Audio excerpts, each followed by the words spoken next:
Hi, welcome back to Linky Reads with you. I'm Lincoln and my birthday dog, Olive. She's 4 years old today. You want to say happy birthday on the count of three? 1, 2, 3. Happy birthday, Olive! And we will be reading Santa Lost Ho Ho Ho. This one has been getting a lot of votes, but it hasn't won yet, and it won today.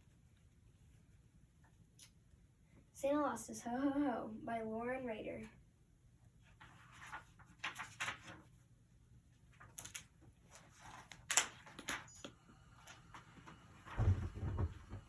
Christmas was just a few days away. The North Pole was buzzing with activity. The reindeer were practicing their takeoff, and the elves were putting their finishing touches on the toys, with lots of help from Mrs. Claus.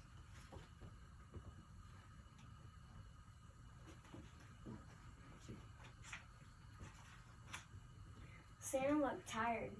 "We need a little break," he said. "How about a song and dance to get us going?" asked Mrs. Claus. Music and laughter rocked the workshop, but something wasn't right. Something was missing. Santa was quiet.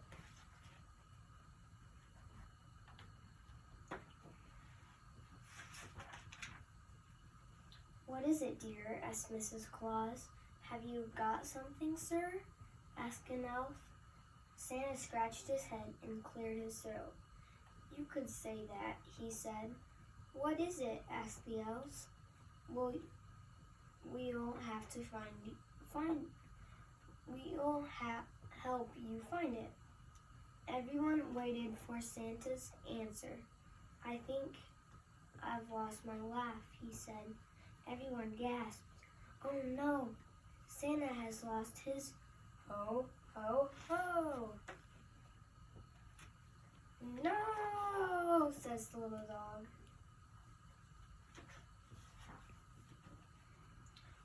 This was serious. How could there be a Christmas without Santa's ho, ho, ho? Santa tried some home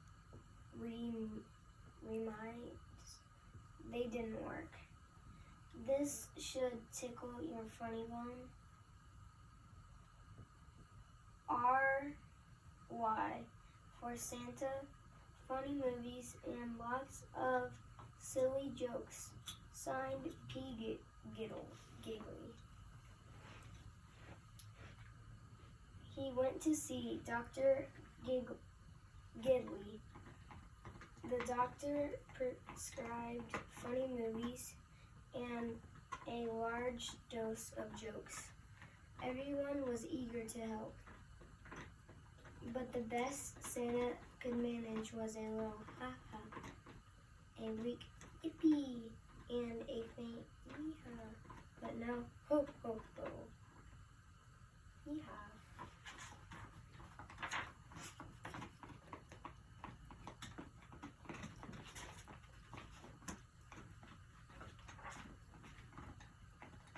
The local paper broke the news. Reporters and photographers gathered outside Santa's workshop.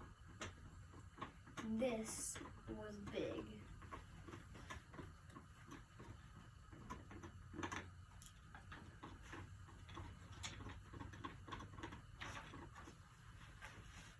Around the world, people heard the news.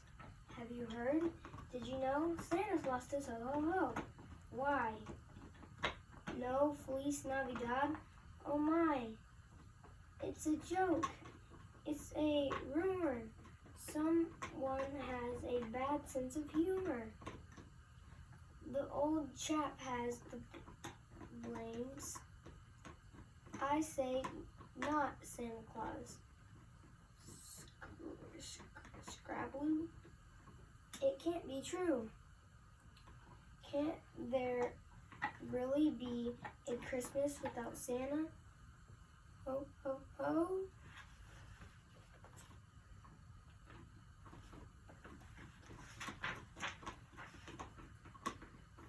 Back at the North Pole, the elves and Mrs. Claus kept trying to help Santa ho, ho, ho.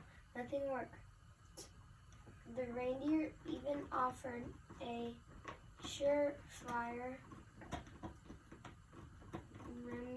brandy cocoa. Santa enjoyed it, but his laugh was no show.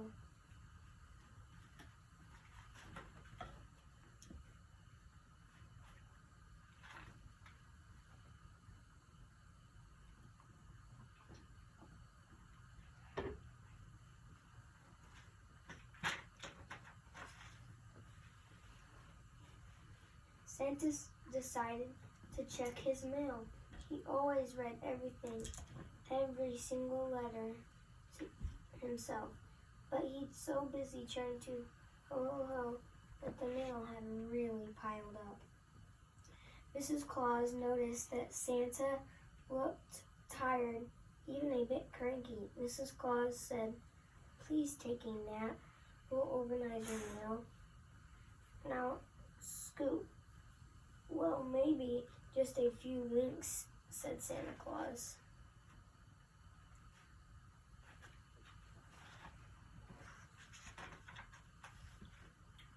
Santa settled in for a short winter's nap. Ho, ho, ho, ho, ho, ho, ho, ho, ho, ho, ho, ho. Mrs. Claus and the elves got busy. They opened the mail and sorted it and put it up in neat stacks. They looked at all these wonderful letters, said Mrs. Claus. There were some also unusual gifts. Pasta Santa by Polo.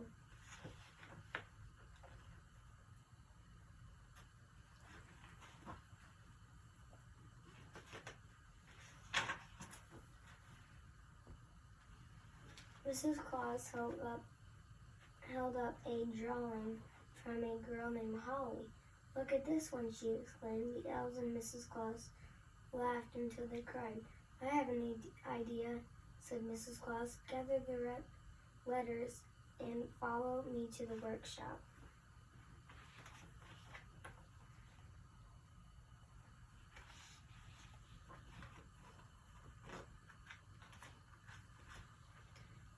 "We'll have lots of room up here," Mrs. Claus told the elves. "But hurry, Santa will be awake soon."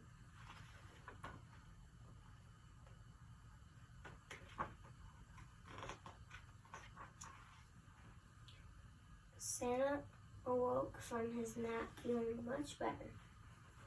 But there was no sign of his ho-ho-ho. He heard giggles coming from the kitchen. "Sounds like everyone is having fun," said Santa. "I'll join you after I read some letters." "Your mail is in the workshop, dear," said Mrs. Claus, "so you can sit in your favorite chair when you read," said the posterman elf. "Great idea," said Santa.